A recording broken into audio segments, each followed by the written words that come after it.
Caminhos muitos são, ondas e desejos vãos tentam sempre distrair. Mas que base firme então poderei eu encontrar,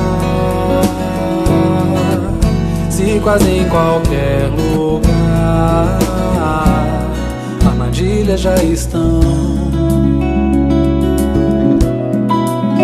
A saída assim parece, de outra forma buscar, sempre a só lá fora olhar o mundo que tanto padece. Ou de dentro retirar solução pra todo mundo. Busco Cristo em um segundo e assim vou encontrar. Prosseguindo em frente vou, tento me modificar, velho homem transformar, alguém bem melhor já sou. Sinto a vida caminhar, já não há mais temporal. Se o que existe é natural, eu no Pai vou confiar.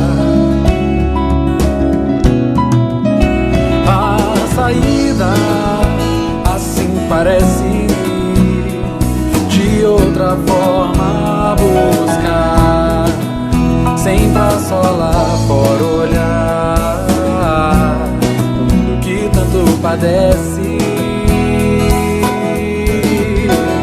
Vou de dentro retirar solução pra todo mundo. Busco Cristo em um segundo e assim vou encontrar. A saída assim parece, de outra forma buscar, sempre a só lá fora olhar o mundo que tanto padece. Vou de dentro retirar solução pra todo mundo.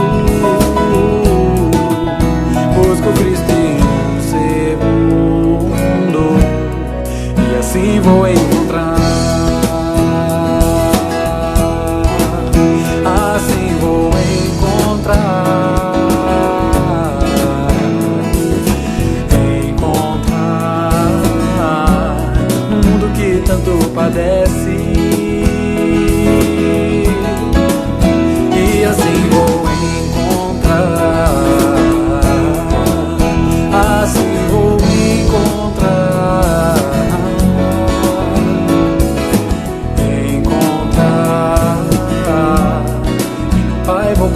confiar.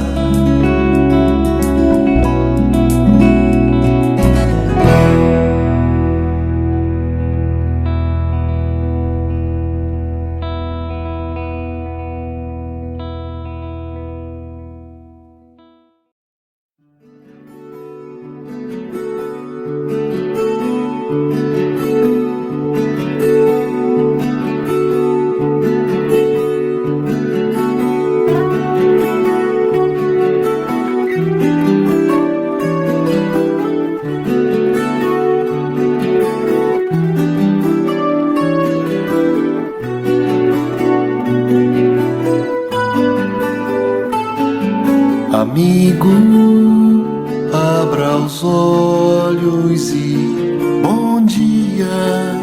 Acorde e faça parte da manhã.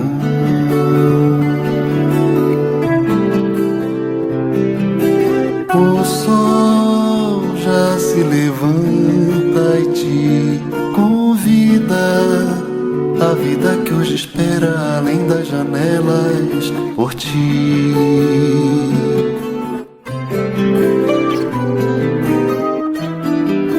Vem cultivar o amor no coração sofredor. Cante uma bela canção para quem precisa o perdão.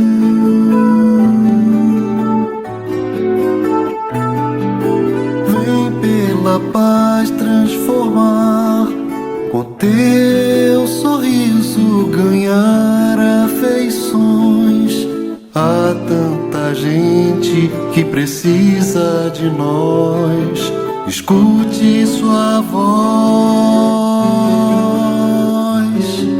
Amigo, abra os olhos e bom dia.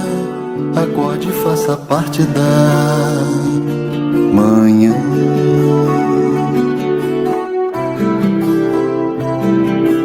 O sol já se levanta e te convida.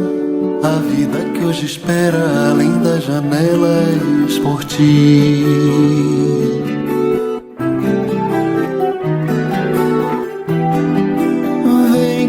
Cultivar o amor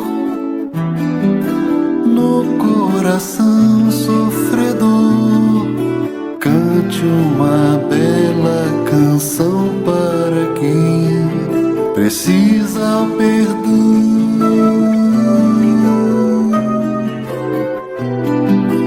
Deixa essa luz te guiar por onde essa estrada levar. Tenha nos olhos o amor de Jesus.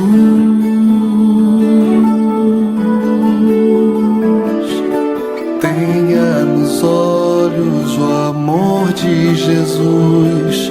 O amor de Jesus.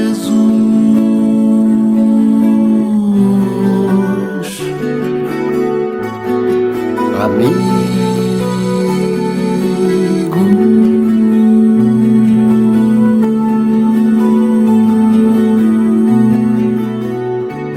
abra os olhos.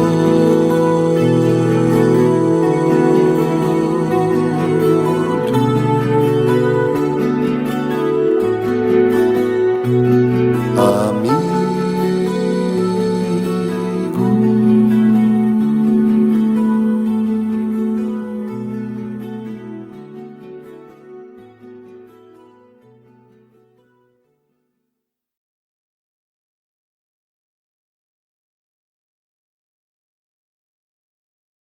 Senhor, em seu nome.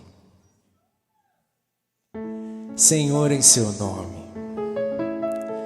Eu falava às pessoas, jogava as sementes, plantava e colhia paz, mas sentia falta de algo mais. Eu fazia quase tudo, e hoje tudo é quase nada frente à obra do seu Criador.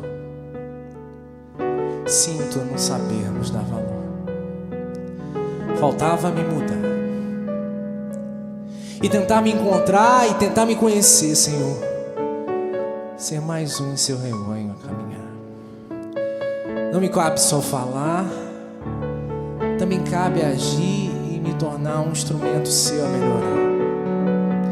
Senhor, em seu nome, Senhor, em seu nome, eu fazia muitos planos, mas os anos seguem em frente e nos fazem ver quem somos. Cometemos 1000 enganos. Eu queria ser o leme, mas agia como âncora. Retardando o meu caminho, sou o meu próprio espinho. Faltava me mudar e tentar me encontrar e tentar me conhecer, Senhor. Ser mais um em seu rebanho a caminhar. Não me cabe só falar, também cabe agir e me tornar um instrumento seu a melhorar.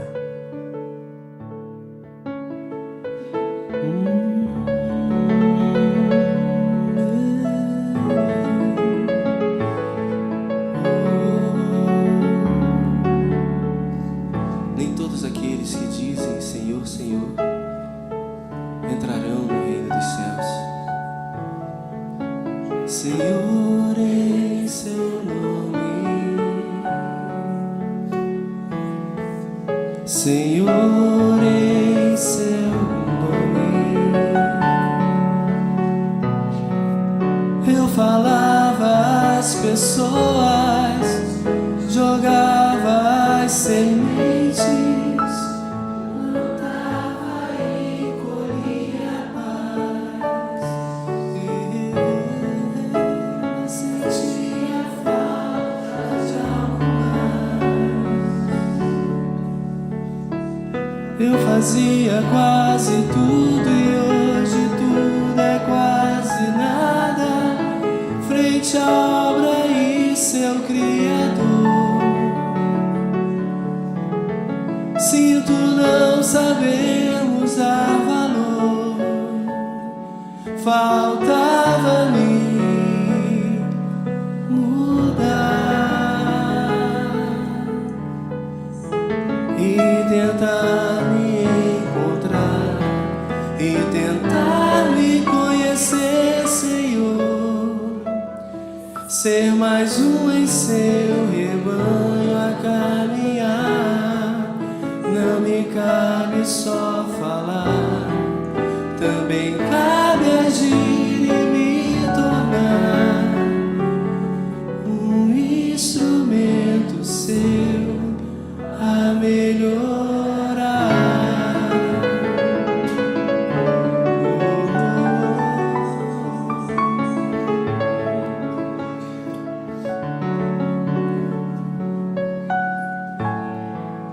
Senhor, em seu nome, Senhor, em seu nome, Senhor, em seu nome, eu fazia muitos planos, mas os anos seguem em frente e nos fazem ver quem somos. Cometemos 1000 enganos. Eu queria ser o leme, mas agia como âncora, retardando o meu caminho. Sou o meu próprio espinho. Faltava-me mudar e tentar me encontrar e tentar me conhecer, Senhor. Ser mais um em seu rebanho a caminhar. Não me cabe só falar, também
Bom dia, amigos queridos, sejam todos muito bem-vindos às nossas reuniões de domingo, onde sempre nos reunimos através do nosso canal do YouTube.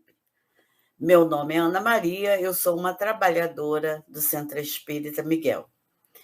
E gostaríamos de, antes de apresentar a nossa reunião, lembrar, que nós, além dessa reunião, todos os domingos, às 9 horas da manhã, temos ainda as quintas-feiras, às 14h30, e às sextas-feiras, às 20 horas, onde sempre estudamos o Evangelho segundo o Espiritismo e o Livro dos Espíritos. Temos também reuniões de fluidoterapia, são reuniões endereçadas a todos os enfermos, e nós poderemos colocar os seus nomes no chat para que recebam as vibrações de paz, de saúde, todos aqueles fluidos curadores. E essas reuniões acontecem todas as terças, às 19h30, e às quartas-feiras, às 9 horas da manhã. Lembrando que temos ainda a prece da saudade, essa prece endereçada a todos os nossos queridos que retornaram ao mundo espiritual, onde também poderemos fazer o uso do chat. Bem, hoje nós teremos o estudo por dois queridos amigos. O Livro dos Espíritos será realizado pelo nosso companheiro Edson Morgado. O Edson vai nos trazer reflexões acerca das questões 833 e 834. Elas estão inseridas na Lei de Liberdade e trata da liberdade de pensar. O Edson fará ainda a oração, a prece inicial. Em seguida, a Priscila Chagas vai nos trazer reflexões acerca do Evangelho, capítulo 15, Fora da caridade não há salvação. E ela vai tratar dos itens 6 e 7, que fala da necessidade da caridade segundo São Paulo. Uma página belíssima, que está lá na Epístola de Paulo. Com certeza, teremos uma manhã de muitas reflexões.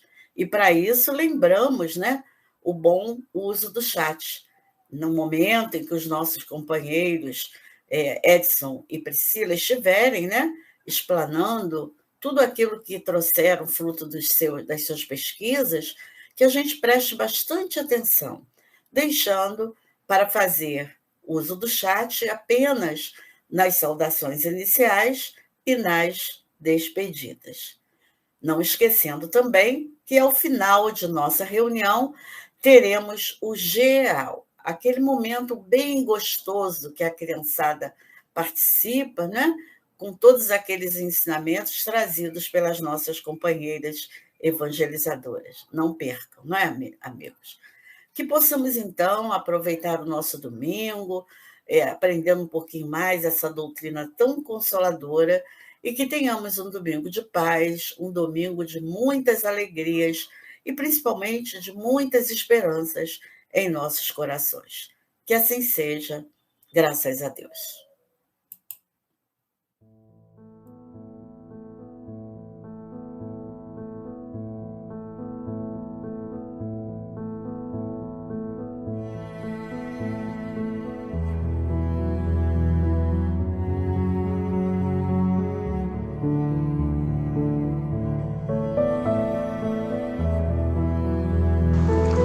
Do livro Ceifa de Luz, psicografia de Francisco Cândido Xavier pelo Espírito Emmanuel. A senda estreita. Porfiai por entrar pela porta estreita. Jesus, Lucas capítulo 13, versículo 24. Não te aconselhes com a facilidade humana para a solução dos problemas que te inquietam a alma. Realização pede trabalho. Vitória exige luta. Muitos jornadeiam no mundo na larga avenida dos prazeres efêmeros e esbarram no cipoal do tédio ou da intemperança, quando não sucumbem sob as farpas do crime.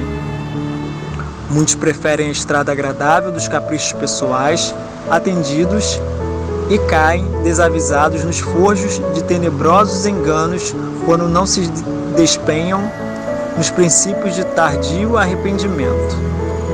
Seja qual for a experiência em que te situas na terra, lembra-te de que ninguém recebe um berço entre homens para acomodar-se com a inércia, no desprezo deliberado às leis que regem a vida. Nosso dever é a nossa escola. Por isso mesmo, a senda estreita a que se refere Jesus é a fidelidade que nos cabe manter limpa e constante no culto às obrigações assumidas diante do bem eterno. Para sustentá-la, é imprescindível sacrificar no santuário do coração tudo aquilo que constitua bagagem de sombra no campo de nossas aspirações e desejos. Adaptar-nos à disciplina do próprio Espírito na garantia da felicidade geral é estabelecer em nós próprios o caminho para o céu que almejamos. Não te detenhas no círculo das vantagens que se apagam em fulguração passageira de vez que a ociosidade compra, em desfavor de si mesma, as chagas de penúria e as trevas da ignorância. Porfia na renúncia que eleva e edifica, enobrece e ilumina. Não desdenhes a provação e o trabalho, a abnegação e o suor. E em todas as circunstâncias, recorda sempre que a porta larga é a paixão desregrada do eu, e a porta estreita é sempre o amor intraduzível e incomensurável de Deus. Graças a Deus.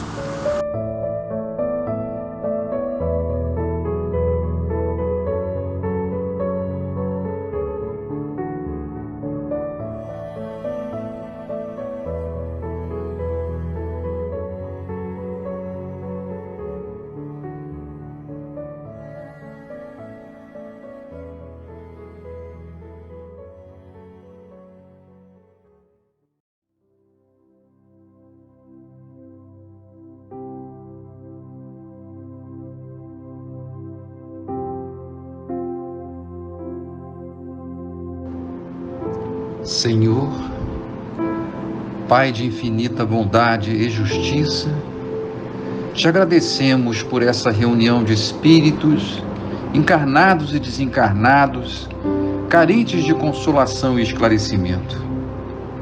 Agradecemos pelos veículos e colaboradores que proporcionam esse encontro. Obrigado também, Pai, pelo amparo espiritual que nós recebemos de nossa casa de oração, o Centro Espírita Miguel, estação de trabalho constante de espíritos do bem.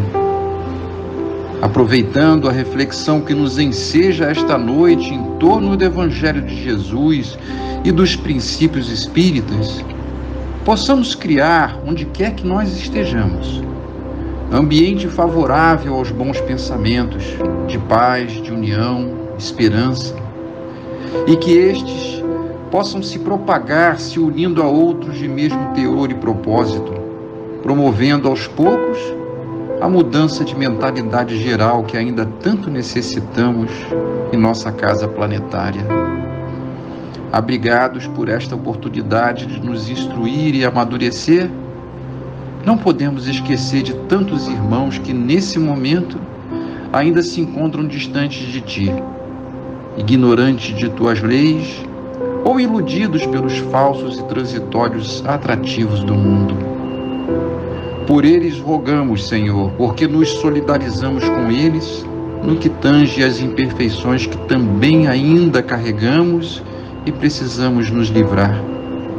Por eles e por nós mesmos, vibramos nessa prece sincera, pois espíritos ainda infantis, todos nós carecemos de Teu amparo.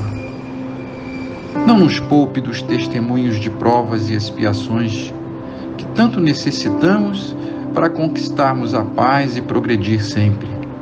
Mas ajuda-nos, Pai, a manter nossa programação reencarnatória através da inspiração de espíritos amigos, a nos lembrar nossas responsabilidades perante a sagrada oportunidade que nos proporciona nessa existência.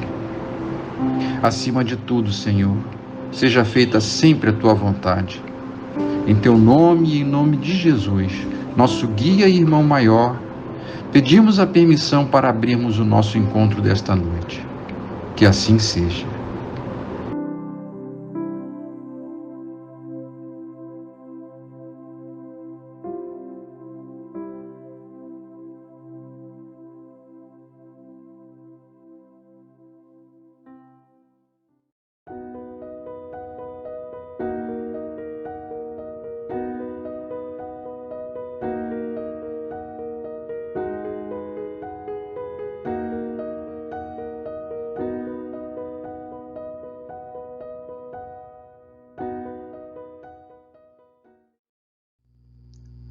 Bom dia a todos nessa manhã de domingo.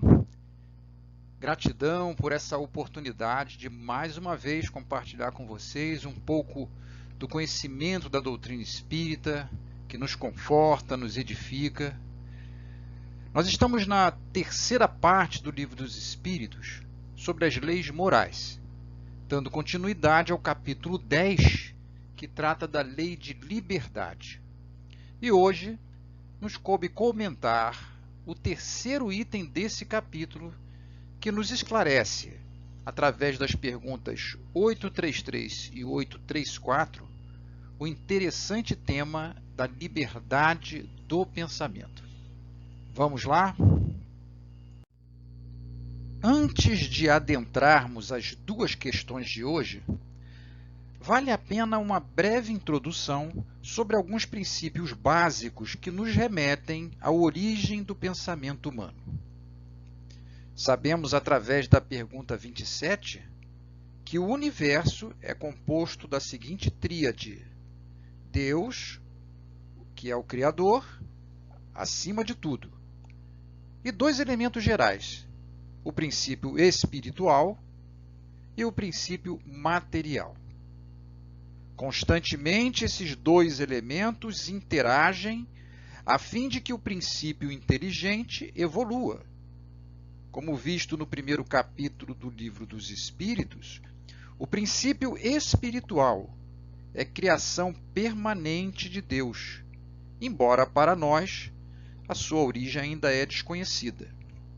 Porém, em vários momentos desta obra, o Espírito da Verdade repete que os espíritos foram criados simples e ignorantes, o que significa que no seu início, o princípio inteligente não tem consciência e nem capacidade de pensar, sendo tais faculdades elaboradas e conquistadas ao longo do tempo em inumeráveis experiências no contato com o mundo material. Esse contato promove a escalada do princípio espiritual, passando pelos vários reinos da natureza, não apenas em nosso mundo, como também em outros orbes com suas características próprias. Esse processo começa pelos impositivos das leis de atração, como ocorre nos minerais, evolve para as sensações, como ocorre nos vegetais, experimenta os instintos nos animais e somente no reino hominal adquire a consciência da própria existência e, portanto, a capacidade de pensar. E, com isso, a possibilidade de desenvolver a razão e a moral a caminho da angelitude, da perfeição. Então, assim, meus irmãos, compreendido que a faculdade de pensar é característica de nosso atual estágio evolutivo, podemos iniciar as nossas reflexões em torno das perguntas 833 e 834. Na 833, Kardec indaga se haverá no homem alguma coisa que escape a todo constrangimento e pela qual goze ele de absoluta liberdade. E os espíritos respondem: no pensamento goza o homem de ilimitada liberdade, pois que não há como lhe pôr peias. Pode-se lhe deter o voo, porém não aniquilá-lo. De fato, gente, o pensamento é um atributo inviolável do espírito, A liberdade de pensar é sempre ilimitada, porque ninguém pode domar o pensamento alheio aprisionando-o. Talvez seja por isso que Epícoro, filósofo grego pós-socrático, tenha proposto que, se realmente quisermos a liberdade, devemos nos fazer servos da filosofia. Afinal, a força motriz da filosofia é o pensamento, e toda reflexão íntima goza de irrestrita liberdade. É o próprio Kardec que mais tarde confirma essa concepção quando nos propôs a seguinte pergunta na Revista Espírita de 1867. O que existe de mais livre, de mais independente, de menos perceptível por sua mesma essência, do que o nosso pensamento? Mas voltando à resposta dos espíritos, vale destacarmos a última frase, quando é afirmado que se pode deter o voo do pensamento, contudo, não podemos aniquilá-lo, ou seja, destruí-lo. O pensamento escapa a qualquer opressão. Porém, em função da inferioridade moral de nossa civilização, tenta-se, por diferentes interesses mundanos, conter a manifestação exterior do pensamento, ou seja, deter o seu voo na linguagem figurada usada na resposta dos espíritos. E aí não é mais a liberdade de pensamento, e sim a liberdade de expressão, que infelizmente é mesmo tolhida em várias sociedades retrógradas, que ainda hoje vemos em nosso mundo. Felizmente, com o progresso social, a liberdade em todas as suas modalidades tem evoluído. Acho que todos nós podemos constatar isso. Já não vivemos a época das Inquisições, em que a crença ou maneira de pensar era imposta, tendo como única alternativa a morte. Era crer ou morrer, como se isso realmente alterasse a convicção íntima da pessoa. Com o passar dos séculos, menos dificuldades tem encontrado o homem para pensar sem peias, e a cada geração que surge, mais amplas se tornam as garantias individuais no que tange à inviolabilidade do foro íntimo. São bem distintas, assim, a liberdade de pensar e a de agir, pois enquanto a primeira se exerce com total amplitude, sem barreiras, a última, a liberdade de se expressar, ainda padece de extensas e profundas limitações. Elucidados, então, que ninguém consegue aprisionar o pensamento do outro, quando muito, somente entravar-lhe a liberdade de exprimi-lo, vamos à segunda pergunta formulada por Kardec sobre o tema. É responsável o homem pelo seu pensamento? E os espíritos respondem: perante Deus é sim responsável por seu pensamento. Somente a Deus, sendo possível conhecê-lo, ele, o Pai, o condena ou o absolve, segundo a sua justiça. Então, meus irmãos, daqui nós podemos inferir que a liberdade do pensamento, atributo inviolável da criatura, vem acompanhada da responsabilidade sobre o mesmo. Mas algumas pessoas poderão perguntar: mas por que isso? Se o pensamento é meu, transitando apenas na minha intimidade, que efeito relevante ele poderá ter a ponto de eu ter que me responsabilizar por ele perante Deus? Mas aí é que está o ledo engano. Mesmo sem ser expresso ou transformado em ação, o pensamento produz efeitos. E vamos entender isso melhor. Para essa melhor compreensão, vamos nos aprofundar buscando o auxílio de alguns importantes autores em obras espíritas subsidiárias. Na obra O Problema do Destino, do Ser e da Dor, o insigne autor espírita Leon Denis assevera lá no capítulo 24 que o pensamento é criador e completa: gera nossas palavras, nossas ações, e com ele construímos a cada dia o edifício grandioso ou miserável de nossa vida, presente e futura.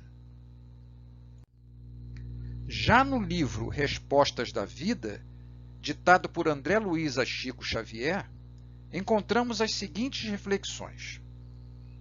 O pensamento é a nossa capacidade criativa em ação, que a ideia forma a condição produz o efeito, e o efeito cria o destino. Sendo assim, a nossa vida será sempre o que estejamos mentalizando constantemente. Então, meus amigos, os dois autores, tanto Leon Denis quanto André Luiz, destacam a natureza criadora do pensamento, ressaltando que tudo que nós somos e nossos próprios destinos são determinados pelos pensamentos que nós alimentamos. Por esta razão, qualquer mudança real em nossos caminhos, ela passa necessariamente pela mudança de nossos pensamentos. Nesses mesmos dois livros, vamos encontrar outros trechos que ressaltam um aspecto primordial para a nossa reflexão de hoje. Leon Denis nos elucida que o pensamento não atua só em torno de nós, influenciando nossos semelhantes para o bem ou para o mal. Atua principalmente em nós. E André Luiz, por sua vez, esclarece que as leis do destino carrearão de volta a nós tudo aquilo que pensemos. Essas instruções, meus irmãos, elas nos remetem mais diretamente à questão da responsabilidade associada à liberdade de pensar que nós vimos lá na pergunta 834. Se o nosso pensamento tem o poder de influenciar nossos semelhantes, isso gera inerentemente uma responsabilidade perante Deus. E se o pensamento é mau, ele fere a lei divina que é de amor. Porém, ainda mais importante a capturar dessas duas mensagens é que o nosso pensamento atua principalmente em nós. E nesta verdade, vamos encontrar tudo o que se relaciona conosco, tanto no que se refere ao bem, quanto ao que se refere ao mal. Isso nos faz lembrar uma historinha do menino e do carvão, muito usada na evangelização infantil. Um menino vivia dizendo que odiava um coleguinha de escola que o havia humilhado e desejava tudo de ruim para ele. O seu pai, um homem simples, mas cheio de sabedoria, escuta tudo calado, enquanto caminha até um abrigo onde guardava um saco cheio de carvão. Levou o saco até o fundo do quintal e o menino o acompanhou, vendo o saco ser aberto. E antes mesmo que ele pudesse fazer qualquer pergunta, o pai lhe propõe algo. Filho, faz de conta que aquela camisa branquinha que está secando no varal é o seu colega. E cada pedaço de carvão é um mau pensamento seu, endereçado a ele. Quero que você jogue todo o carvão do saco na camisa, até o último pedaço. Depois eu volto para ver como ficou. O menino achou que seria uma brincadeira divertida e pôs mãos à obra. 1 hora se passou e o menino terminou a tarefa. O pai, que espiava tudo de longe, se aproxima do menino e lhe pergunta: Filho, como está se sentindo agora? E o menino responde: Estou cansado, mas estou contente porque acertei muitos pedaços de carvão na camisa. O pai olha pacientemente para o menino, que fica sem entender a razão daquela brincadeira. E carinhoso, o pai lhe fala: Agora venha comigo até o meu quarto. Quero lhe mostrar uma coisa. O filho acompanha o pai até o quarto e é colocado na frente de um grande espelho, onde pôde ver o seu corpo todo. Que susto! Só se conseguia enxergar seus dentes e os olhos. O pai então lhe diz: Filho, Você viu que a camisa se inchou um pouco, mas olha só você. O mal que desejamos aos outros é como o que lhe aconteceu. Por mais que possamos atrapalhar a vida de alguém com nossos pensamentos, a borra, os resíduos, a fuligem ficam sempre em nós mesmos. Mais didático que isso é impossível, né, gente? E para não ter dúvida que nós somos responsáveis por nosso pensamento, eu quero deixar mais algumas pérolas agora através do espírito Joana de Ângeles, a quem tanto admiro. Diz ela, nessa passagem do livro Momentos Enriquecedores, psicografado por Divaldo Franco: o indivíduo é sempre o resultado dos pensamentos que elabora, que acolhe e que emite. E no livro Florações Evangélicas, ela nos esclarece: o homem é, sem dúvida, o que vitaliza pelo pensamento. Suas ideias, suas aspirações constituem o campo vibratório no qual transita e em cujas fontes se nutre. Portanto, gente, somos e vibramos de acordo com o pensamento que criamos e acolhemos. Quem diz é Joana. Entendemos assim a importância de uma das principais máximas que Jesus nos deixou, conforme anotado por Mateus, dizendo que vigiássemos e orássemos. Vigiar o quê? Sobretudo os nossos pensamentos. Pois, como nós vimos, é aí onde tudo começa. Vigiar é monitorar, é questionar se nos convém. O apóstolo Paulo nos ensinou, na sua carta aos Coríntios, que tudo nos é permitido, mas nem tudo convém, nem tudo edifica. Isso se aplica perfeitamente ao nosso tema. Nós vimos lá na pergunta 833 que o pensamento é livre e inviolável. Isso é indubitável. Mas nem todo pensamento convém e edifica. Estando aí a componente de nossa responsabilidade, alertada na resposta à pergunta 834, e que nos convida a disciplinar o pensamento em nosso próprio favor. E essa disciplina não é fácil de conquistar, não só devido à nossa própria imperfeição, mas também à inferioridade dos pensamentos que predominam à nossa volta e nos influenciam. Buscamos então novamente a sabedoria de Joana de Ângeles, que nos aconselha o seguinte: através do cultivo de pensamentos salutares, pairarás acima das viciações mentais que agasalham esses miasmas mortíferos que, infelizmente, se alastram pela terra de hoje, pestilenciais, danosos, aniquiladores.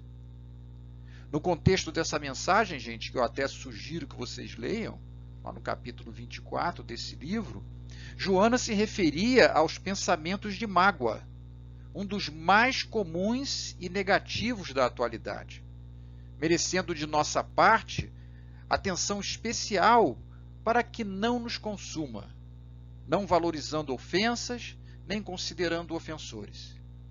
Embora também haja tantos outros pensamentos de inveja, de ciúme, de ganância, entre tantos outros, filhos do egoísmo e do orgulho, que nos fazem perder tempo em nosso progresso. Então vamos chegando ao final de nossa exposição e eu gostaria de trazer para vocês, meus irmãos, um outro trecho de Leon Denis, do mesmo livro que nós citamos, O Problema do Destino do Ser e da Dor, em que ele nos diz o seguinte: não há assunto mais importante que o estudo do pensamento, de seus poderes, de sua ação. Ele é a causa inicial de nossa elevação ou de nosso rebaixamento. Ele prepara todas as descobertas da ciência, todas as maravilhas da arte, mas também todas as misérias e todas as vergonhas da humanidade. Então, nesse grave ensinamento, nós podemos refletir sobre a importância desse assunto, o de quanto nós subestimamos o poder do pensamento e de seu impacto sobre a nossa e a vida dos outros. Nos itens que se seguem nesse capítulo do Livro dos Espíritos, outros conceitos correlatos e igualmente importantes, como o da liberdade de consciência e o livre-arbítrio, eles vão ser esclarecidos. Espero que vocês não percam, né, nas próximas reuniões. Por ora, fiquemos com a certeza de que estamos naturalmente sujeitos a toda a criação mental que nos pertence. E que todo esforço em qualificar os princípios mentais que nos regem será convertido em fontes de bênçãos e de paz. Então, mãos à obra, ou melhor, pensamentos à obra. Desejo a todos muita paz, fiquem com Deus.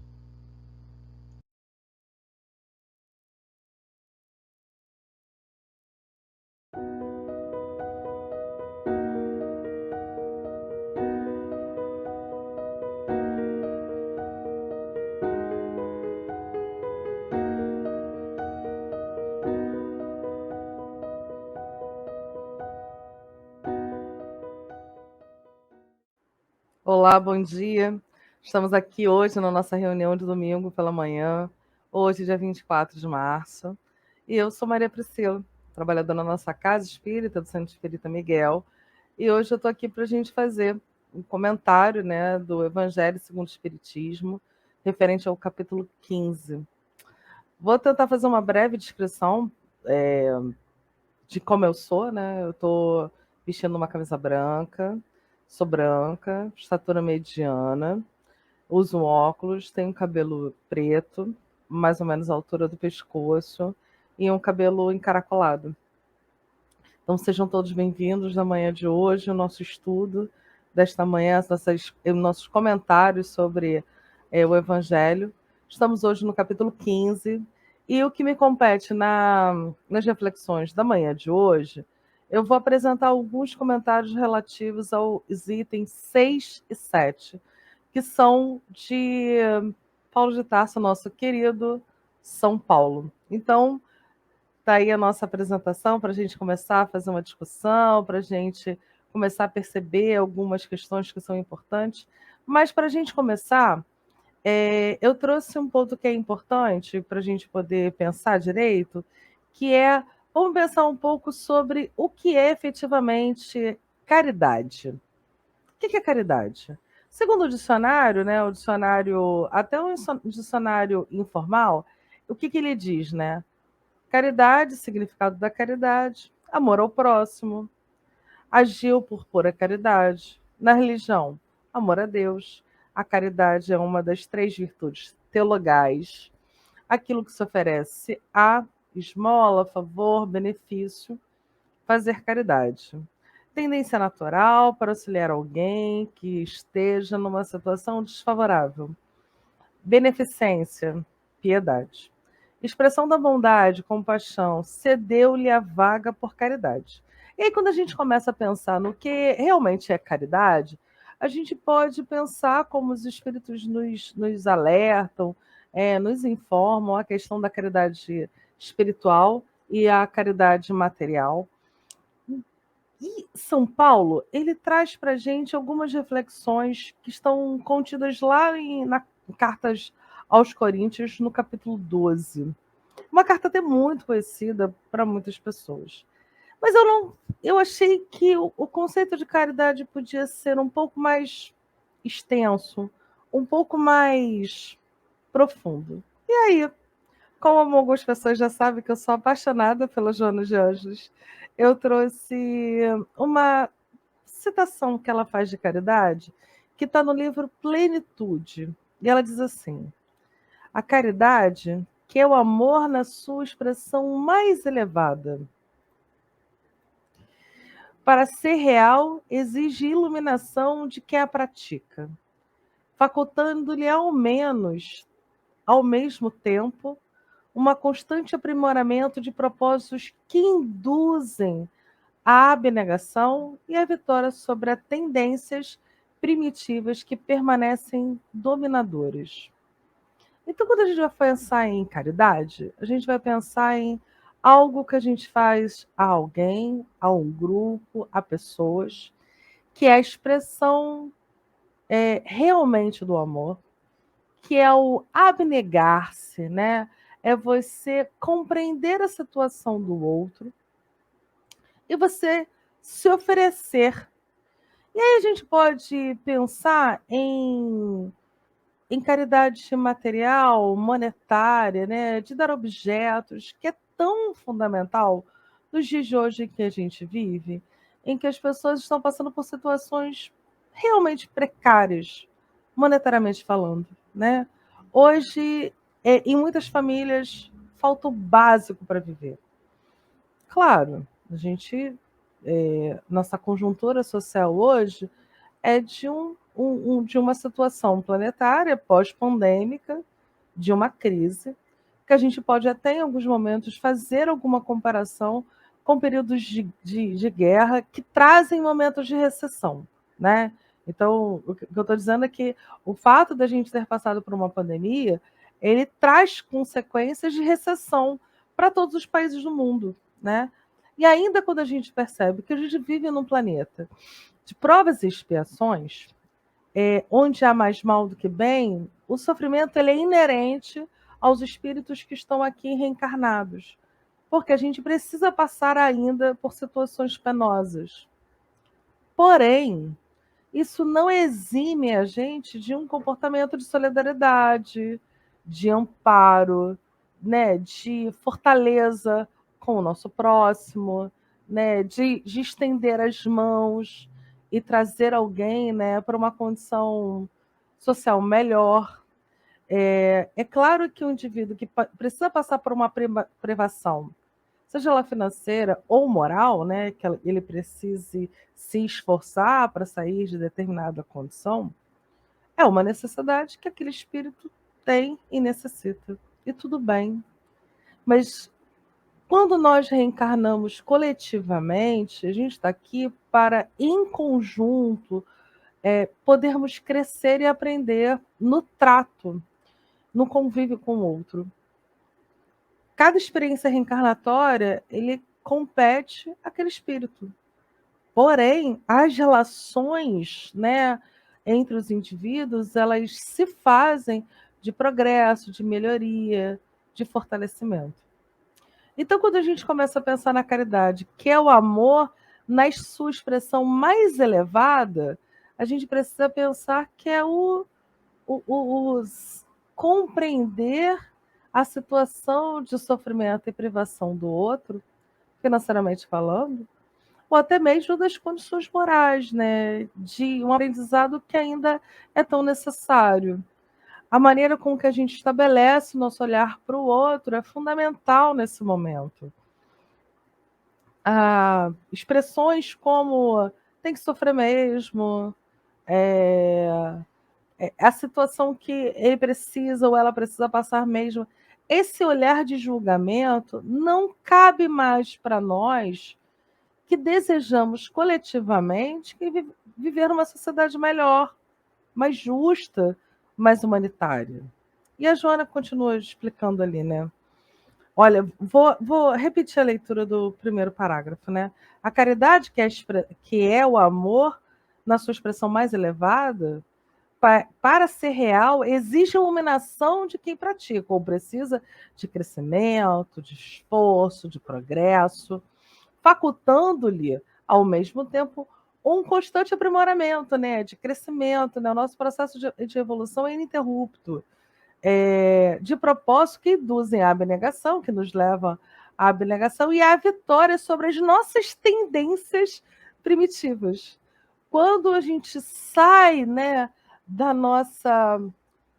Porque nós somos mesquinhos ainda, porque ainda somos espíritos em processo de aperfeiçoamento, né? Nós ainda somos espíritos que estamos nos aperfeiçoando, por isso estamos numa categoria de espíritos imperfeitos.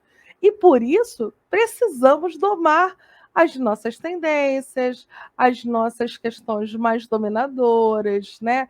Por isso é que os espíritos nos alertam no Evangelho, lá no capítulo que fala sobre os seres perfeitos, que o bom espírito é aquele que busca tomar as suas más inclinações.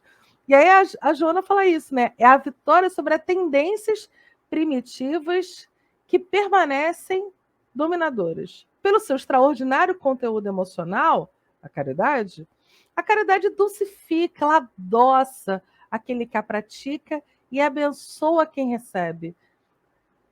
É um equívoco achar que quando a gente está fazendo um ato de caridade, seja moral ou material, que só o outro recebe. Nós aprendemos inúmeras vezes, né? Porque a gente está ali se burilando, se aperfeiçoando, né? Crescendo. Abençoa quem recebe, dignificando, promovendo e o ajudando a superar-se. Tem uma frase alterada, né? Modificada da Joana, que diz assim, né? O caminho da felicidade, ele é solitário, mas ele é solidário. Porque ele se dá no nosso encontro com o outro. E, portanto, nos cabe esse processo de amadurecimento, né? De crescimento.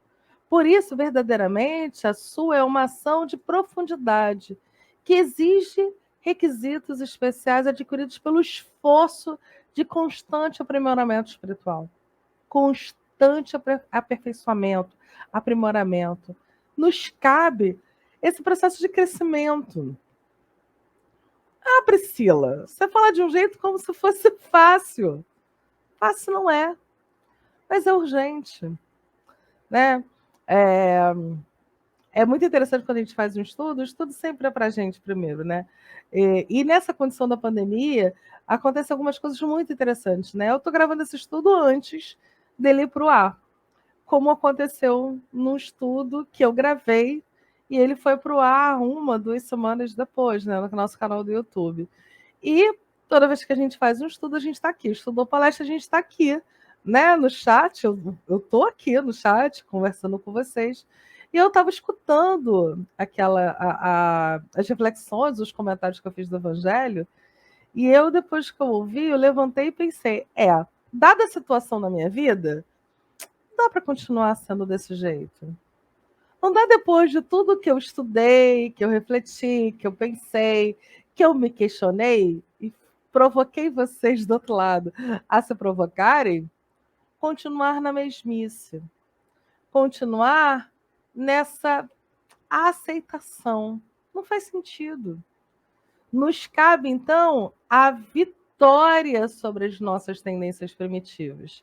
E aí a gente começa a pensar no que de fato é caridade. Por isso que o nosso capítulo é tão importante, falando que fora da caridade não há salvação. E aí eu trouxe os itens, né, do Evangelho para ler e fazer alguns comentários. Eu amo essa passagem de Paulo, né, que está lá em Coríntios. Eu falei capítulo 12, né? Capítulo 13, entre os itens 1 e 7 e 13. E aí ele começa a falar assim: se eu falar as línguas dos homens e dos anjos, se não tiver amor, eu sou como um metal que soa ou como um sino que tine.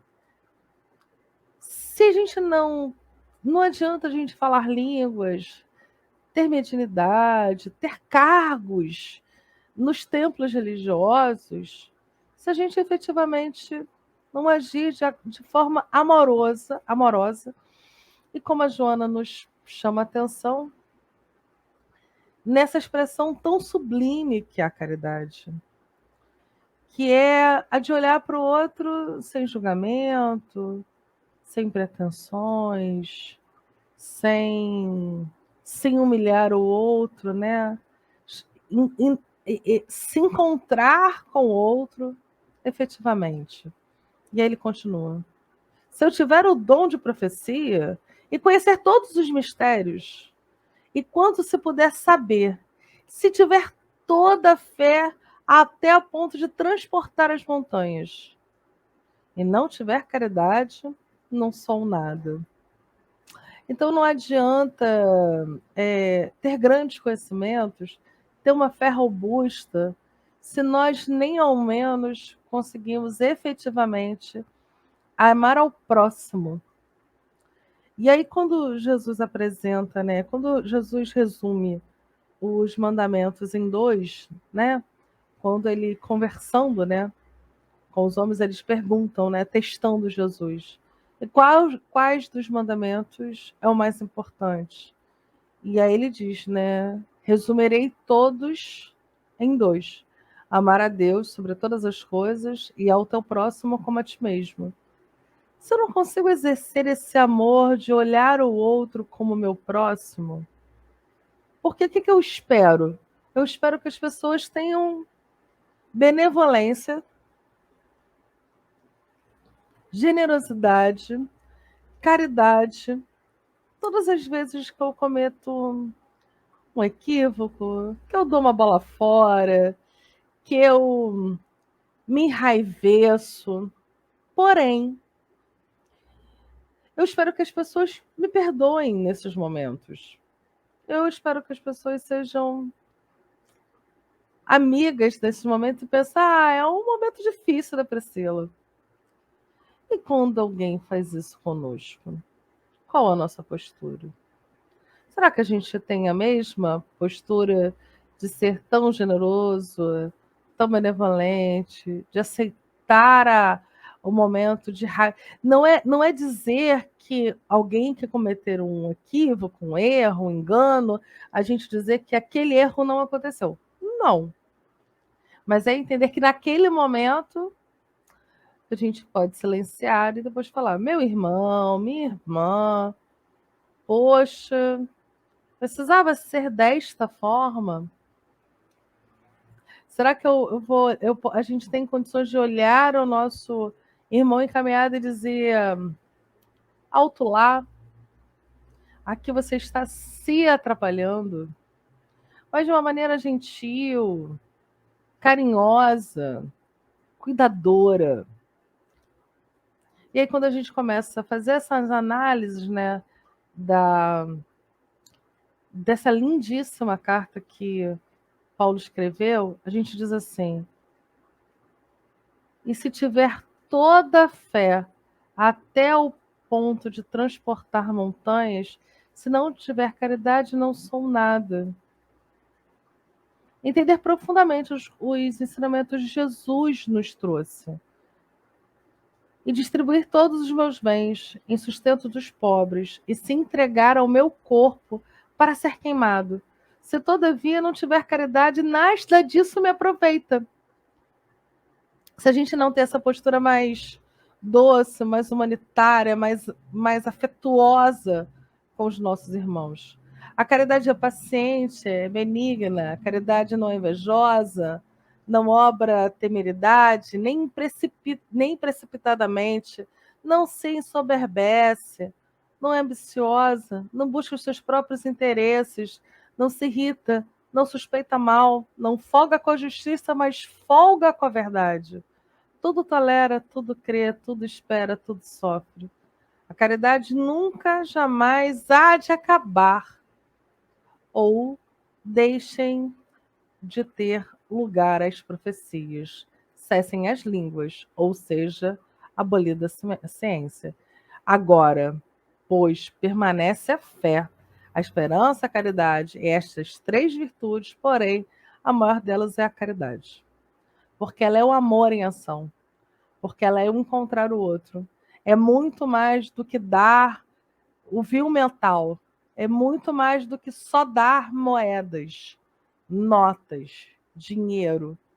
É você dar o algo a mais, é você oferecer o além. É quando você participa de uma campanha, como, por exemplo, na nossa casa a gente tem no final do ano sempre a campanha de apadrinhamento das famílias beneficiadas com kits para as crianças, é você fazer um embrulho e naquele momento fazer uma prece pedindo para aquela família e aquela criança ela seja envolvida com muito amor e muito carinho.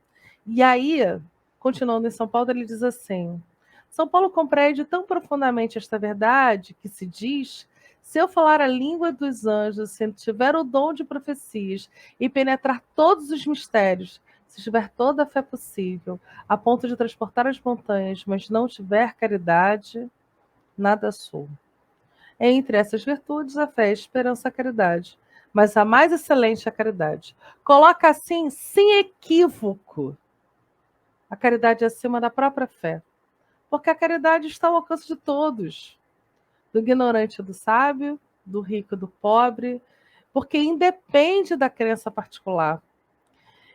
E mais além, define a verdadeira caridade, mostra não somente na beneficência, mas no conjunto de todas as qualidades do coração e da bondade e da benevolência para com o próximo. E aí, vou fechar aqui. E quando São Paulo fala para a gente, né, sobre a caridade, né, sobre nós envolvermos os nossos irmãos e sermos carinhosos no nosso trato, né, quando ele fala sobre a verdadeira, a das três virtudes, né, a mais excelente, aquela que se perdura, é a caridade. Considero, meus irmãos, que é necessário a gente rever as nossas ações, os nossos comportamentos, para que a gente efetivamente viva a caridade. Não somente a caridade material, mas nas nossas relações cotidianas, seja no trabalho, seja na escola, seja no curso, seja na casa espírita, mas principalmente nos nossos lares. Ir além do que podemos e ter uma vivência real desse amor que nos ensinou Jesus e que nos propiciou, né, nos incitou Paulo de Tarso, da gente estabelecer essa caridade sem limites na nossa vida cotidiana. Por isso, amigos, fora da caridade não há salvação, porque as nossas vidas precisam ser regidas, serem regadas por amor, e esse amor mais sublime, que aceita as diferenças, aceita quem é o outro, compreende que ele está num processo de maturidade espiritual como cada um de nós. Que a paz de Jesus fique conosco e que nós temos a certeza de que hoje nós podemos viver um mundo mais caridoso e mais generoso. Graças a Deus.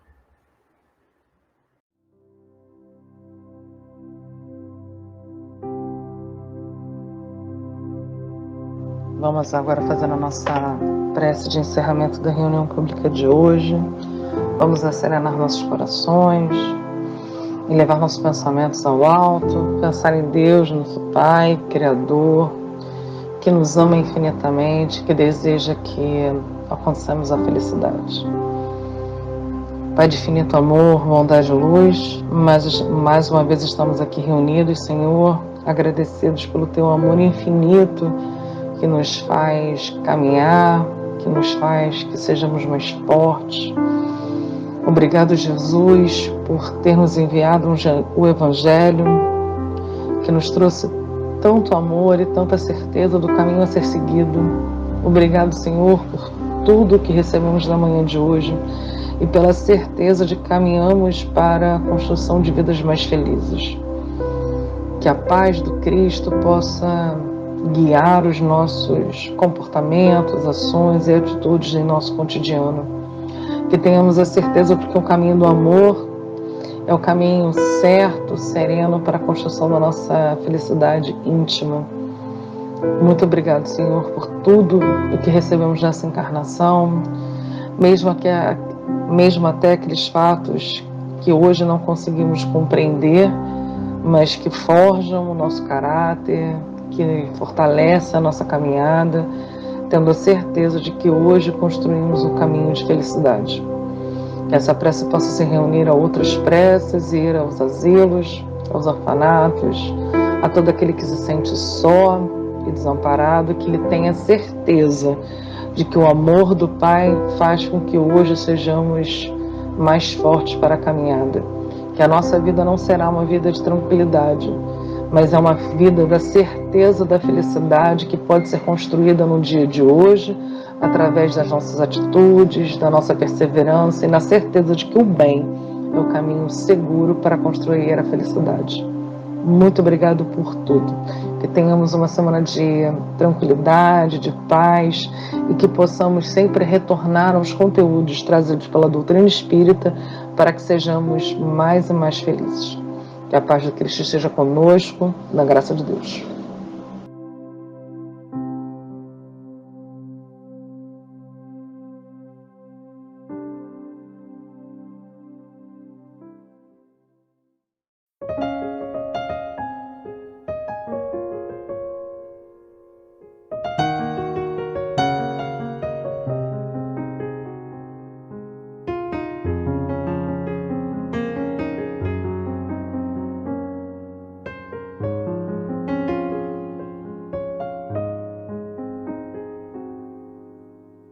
Onde você estiver, cante comigo a canção. Vamos falar de amor. Abra seu coração. Como é bonita a vida, se a dor vem de visita.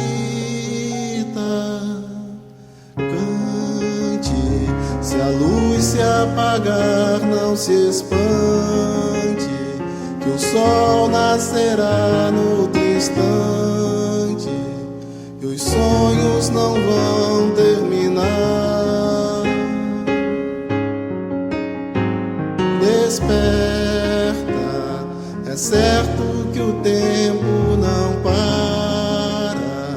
Levanta que a vida te espera. Esquece a tristeza de agora. A dor manda logo ir embora e sai vida fora brilhar.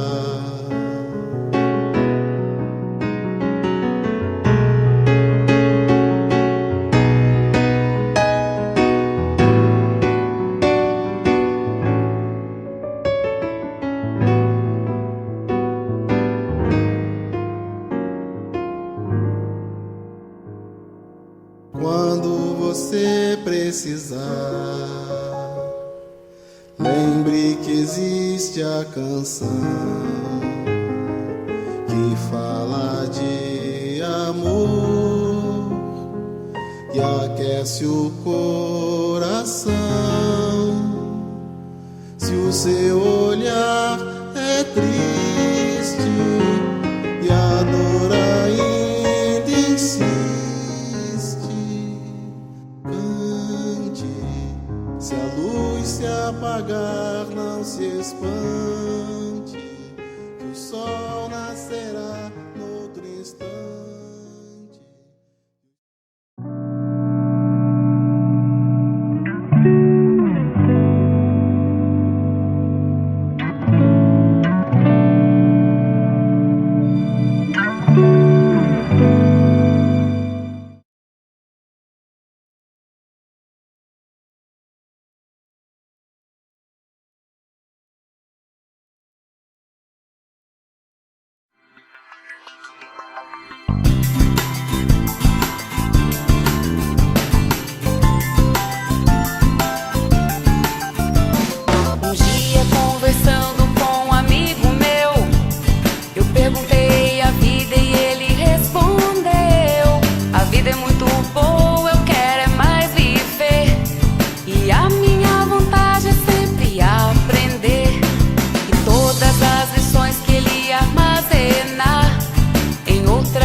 troca roupa de montão e o importante está aí.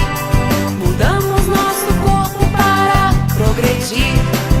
Me explicou o que é morrer e o que é nascer, e eu não esperava aquilo aprender. Meu corpo então virou um instrumentão que eu movimento sempre em qualquer direção. Mas as minhas ações eu tenho que saber, serão analisadas cada anoitecer. É que eu sou um ser em evolução, aprimorando a inteligência ao coração. É a reencarnação, a gente troca roupa de montão e o importante está aí. Mudamos nosso corpo para progredir. É a reencarnação, a gente troca roupa de montão e o importante está aí. Mudamos nosso corpo para progredir.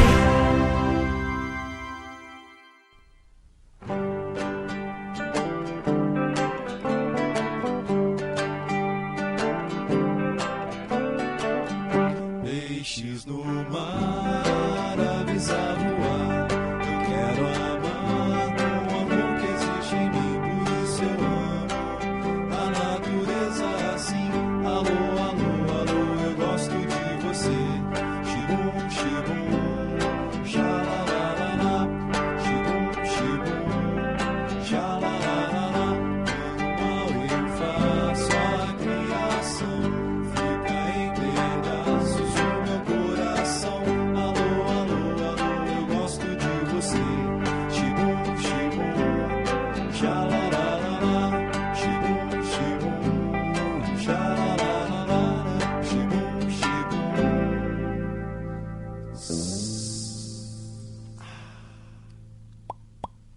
Peixes no mar, avisa voar.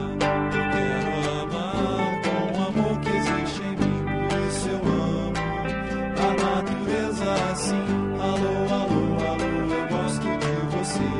Xibum, xibum, xalalalala. Xibum, xibum, xalalalala. Quando mal eu faço a criação, fica em pedaços o meu coração. Alô, alô, alô, eu gosto de você. Xibum, xibum, xalalalala. Xibum, xibum, xalalalala. Xibum, xibum.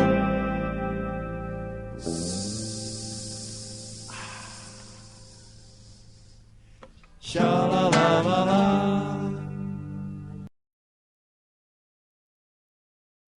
Fecho os meus olhinhos, faço uma oração. Este é meu jeitinho de falar com Deus, com o coraçãozinho cheio de gratidão.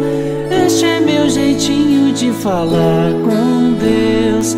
Peço com carinho, paz e proteção. Este é meu jeitinho de falar com Deus.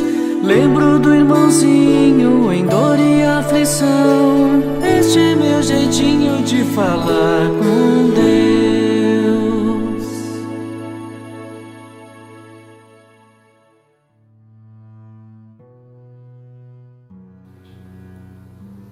Chegou a hora da prece, quando unimos os nossos corações, fechamos os nossos olhinhos e agradecemos a Deus por cada dia, pela vida, agradecemos pela família, agradecemos pela evangelização.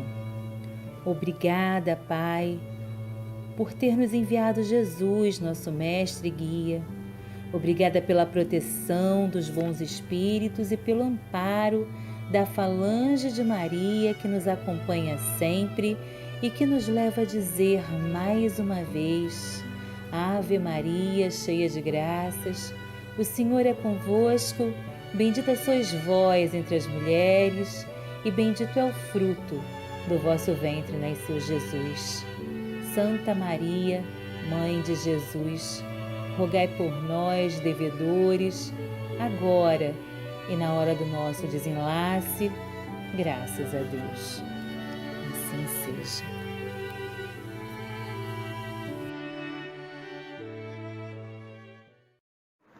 Olá, galerinha do GEAL, tudo bem com vocês? O tema da nossa aula de hoje é Lei de Sociedade. A sociedade é formada por um conjunto de seres, no nosso caso, de pessoas, que convivem de forma organizada. Elas compartilham gostos, preocupações e costumes e interagem entre si, formando uma comunidade.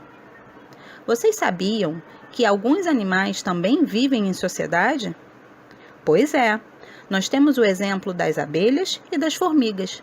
Elas vivem em conjunto e dividem as suas tarefas. Cada uma cumpre o seu papel na sociedade em que vivem. No Livro dos Espíritos, no capítulo 7, fala sobre a lei de sociedade. E lá os espíritos dizem que Deus fez o homem para viver em sociedade.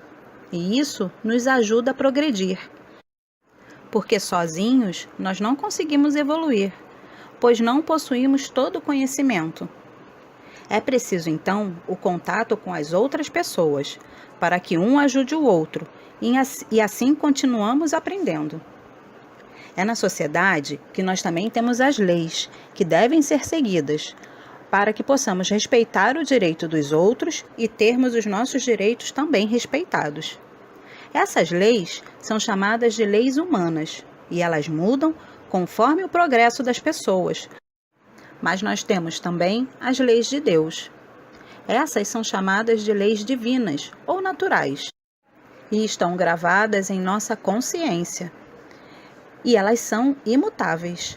Elas não mudam de acordo com a sociedade. A vida em sociedade leva à necessidade de comunicação. Ou seja, nós precisamos aprender a nos comunicar uns com os outros.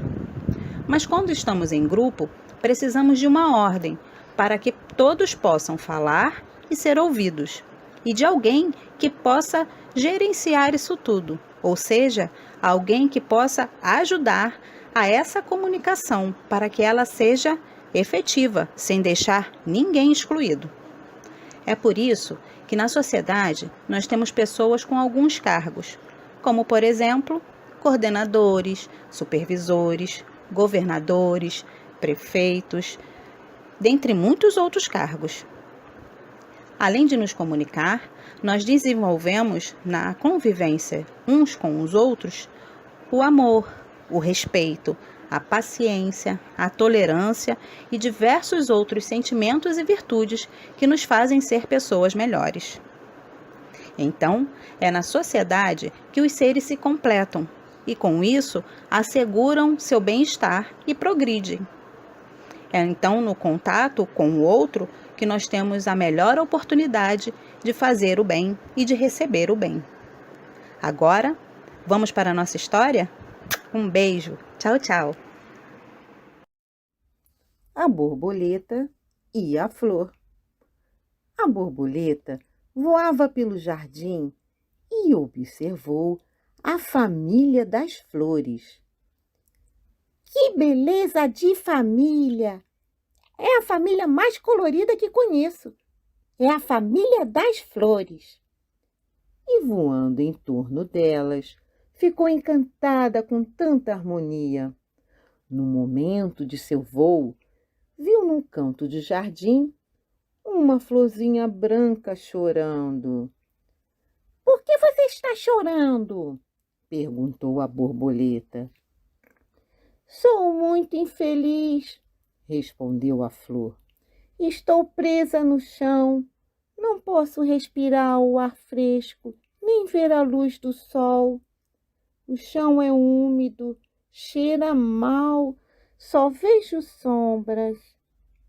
Ora, ora, não adianta chorar. Vamos dar um jeito nisso.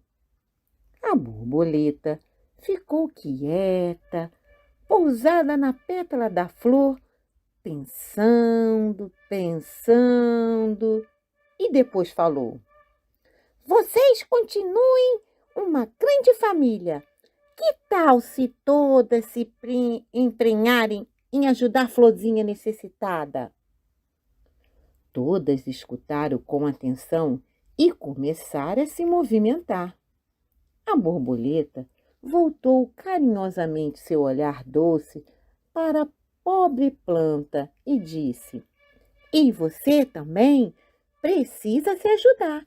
Vai se esticando para o alto, faça todo o esforço que puder.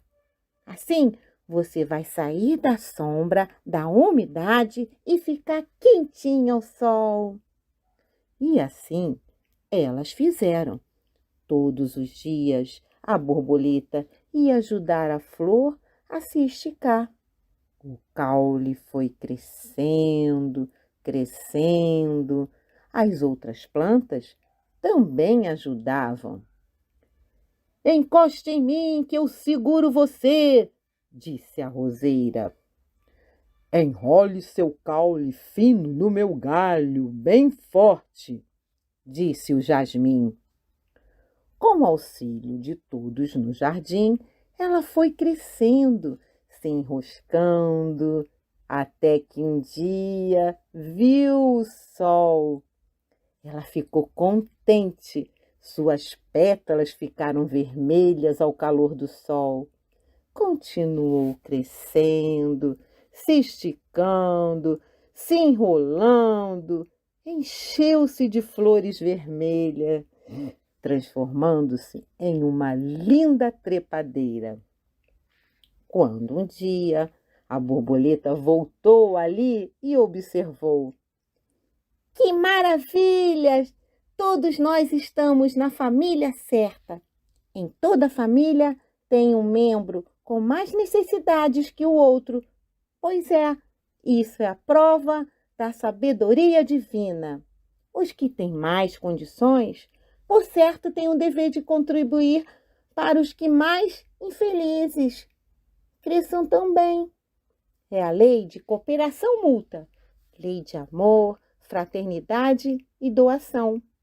A família é a maior fonte de doação e aprendizado que conheço.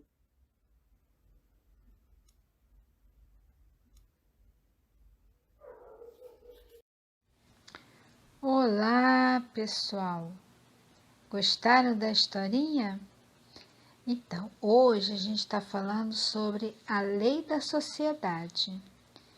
E nós acabamos de ouvir a historinha da borboleta e a flor. A borboleta, ela ficou admirada com a beleza e o colorido da família das flores. Voando, ela observou a harmonia e ficou muito encantada. Vocês sabiam que a família é compreendida como a primeira instituição responsável pela socialização dos indivíduos? Porém, a dona borboleta observou que tinha uma florzinha, um membro dessa família, que estava chorando. A florzinha estava muito triste, pois estava presa ao chão. Não podia respirar o ar puro e também não podia ver a luz do sol. A borboleta, muito prestativa, ficou pensando em um jeito de ajudar a florzinha. Então ela falou: Vocês são uma grande família, podem ajudar a florzinha. E aí todo mundo foi ajudar a florzinha, inclusive a dona borboleta, que ela ajudava a florzinha a se esticar. E as outras plantas também ajudaram. A roseira ajudou, o jasmim ajudou, cada um ajudou de um jeito. Até que um dia a florzinha cresceu até que viu o sol. Então, essa historinha nos faz compreender que através do auxílio mútuo nós vamos progredindo, pois não temos todas as faculdades, precisamos um dos outros. Nós não sabemos fazer tudo, né? Cada um ajuda naquilo que sabe fazer. Nós fomos feitos para viver juntos, até com pessoas que nós não gostamos, né? Com pessoas que pensam diferente da gente, pessoas que têm gosto diferente da gente. E essa historinha nos faz entender que é na família que vamos aprender tudo o que precisamos para convivermos melhor uns com os outros e, consequentemente, entre membros da sociedade, o nosso próximo. Então, o que a gente aprende, a convivência que a gente tem na família, né, a desenvolver essa ajuda, de ajudar o irmão que está precisando, como a Florzinha, né, que estava chateada porque ela não conseguia ver a luz do sol. Então, nessa ajuda, quando a gente aprende isso na família, a gente consegue levar isso para fora da família e ajudar um ao outro. Devemos ter boa vontade, tolerância, humildade e muito amor para o bom entendimento e convivência na nossa família. E agora chegou a hora da nossa atividade. Vamos lá?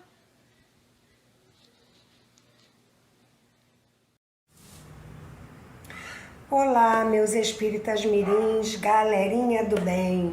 Tudo bem com vocês? Espero que sim. Meu coração pede isso, que todos estejam bem, na paz.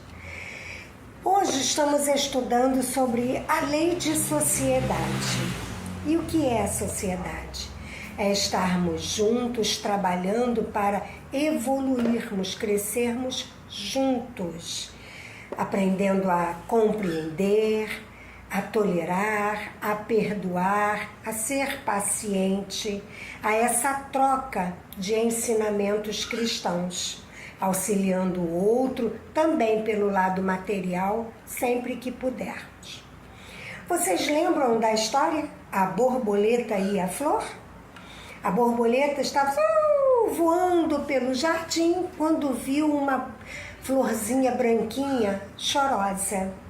E aí ela foi até ela perguntando o que estava acontecendo. E a florzinha disse que estava muito triste, não pegava sol. Ela então, a borboleta, chamou todas as outras florzinhas e juntas resolveram ajudar aquela florzinha branquinha. Então ela foi crescendo, crescendo, subindo, uma auxiliando a outra e ela ficou bonita. Isso aí, todos juntos, sociedade, conseguiram o melhor para ela. É assim que a gente faz. Devemos fazer o melhor para o outro, mesmo que aquele outro a gente não conheça. Se podemos ajudar, mãos à obra. Bom, quando nós somos bebezinhos, não precisamos de alguém que nos auxilie, que cuide da gente, que nos alimente, que nos higienize, que nos cuide, que nos ensine a falar, a andar, que nos ensine a estar junto com os outros. A família é o primeiro grupo social de que fazemos parte. E depois vem os outros grupos, que a família vai nos auxiliando a nos integrarmos. E aí temos os nossos coleguinhas de escola, temos os nossos vizinhos, os outros parentes. Aí vamos crescendo, temos outros amigos, temos o nosso trabalho. Para ir trabalhar, como é que a gente faz? A gente levanta, a gente se calça, coloca roupa, pega um meio de transporte. E foi você que fez tudo isso? Não, você precisou de todas essas pessoas. Até para o nosso sabonete, para tomarmos o nosso banho. Precisamos de muitas pessoas até o sabonete chegar na nossa casa, com aquela embalagem. Então, a lei de sociedade é essa, é um auxiliando o outro para o seu bem-estar físico e também o moral, quando temos o aprendizado cristão. Bom, então vamos agora à nossa atividade. Nós vamos fazer, sabe o quê? Borboletinhas de um modo muito simples. Olha aqui, ó. Com círculos. Com 4 bolinhas. 4 círculos. Bolinhas não, desculpa. Com 4 círculos. Eu fiz de encarte de jornal e isso aqui era um resto de folha. Uma florzinha branquinha. Que volta e meia aparece uma aqui em casa. Sempre branquinha e tem a amarelinha também. Mas eu não tinha papel amarelo. Bom, aproveitei os encartes de jornal. O que nós vamos precisar? De cola, tesoura, ó, sem ponta, para ninguém se machucar. E tampinhas, uma maiorzinha e outra menor. Vamos precisar de um pedaço de papel, um resto de papel. Não sei se dá para vocês verem que esse aqui está rabiscado pela minha neta. Eu pintei todo de preto, de giz de cera. Se você tiver papel que seja preto, né, dá para aproveitar a barrinha, melhor ainda. Se não, vamos pintar, usar a criatividade e economizar. Bom, o encarte de jornal. Agora vamos lá.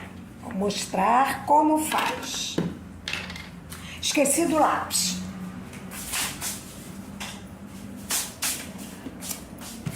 Bom, o encarte de jornal. Você vai pegar uma tampinha, vou botar aqui, ó. Passar o lápis em volta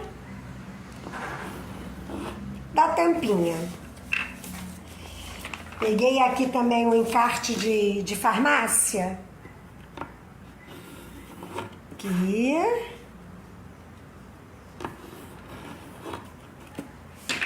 E vamos cortar.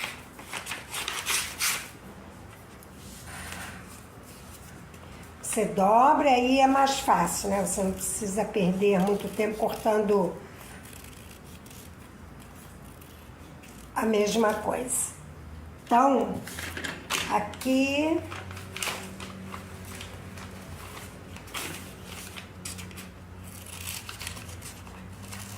estou cortando para fazer as asinhas da borboleta. Bom, agora que já fiz os 4 círculos, o que nós vamos fazer? Dobra no meio, só dobrar. E passa bem o dedinho, tá? Onde fez a dobra. Dobra, tá vendo aqui, ó? Dobra, passa bem o dedinho, como se estivesse formando uma meia-lua.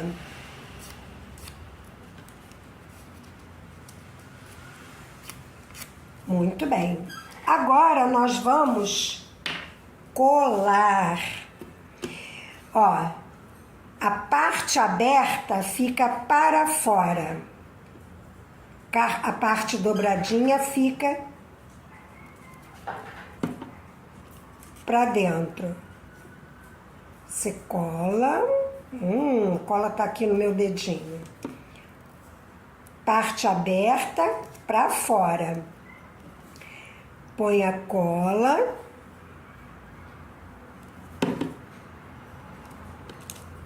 Mais um pouquinho de cola.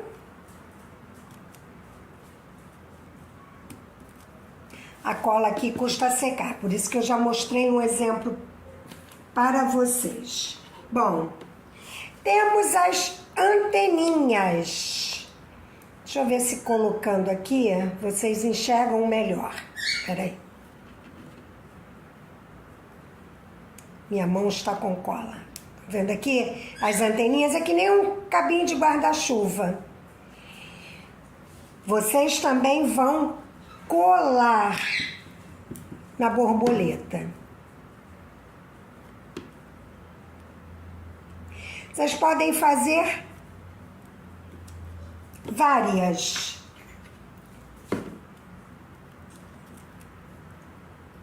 Ó, olha só como é que ficou bonita.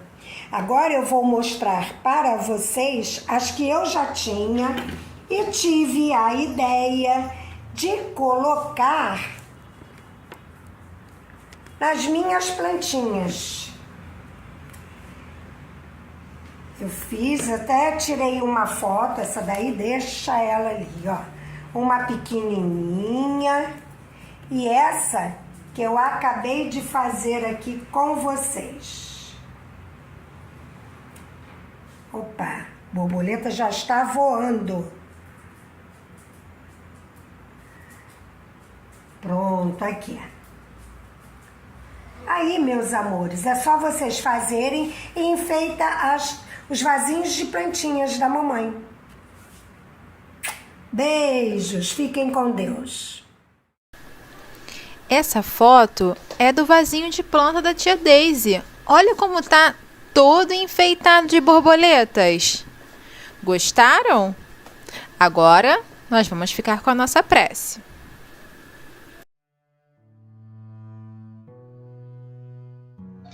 Vamos fechar nossos olhos, agradecer por mais oportunidades de estudo, que possamos aprender, aprender, evoluir, para cada dia que sejamos pessoas melhores. Que assim seja, graças a Deus, graças a Jesus.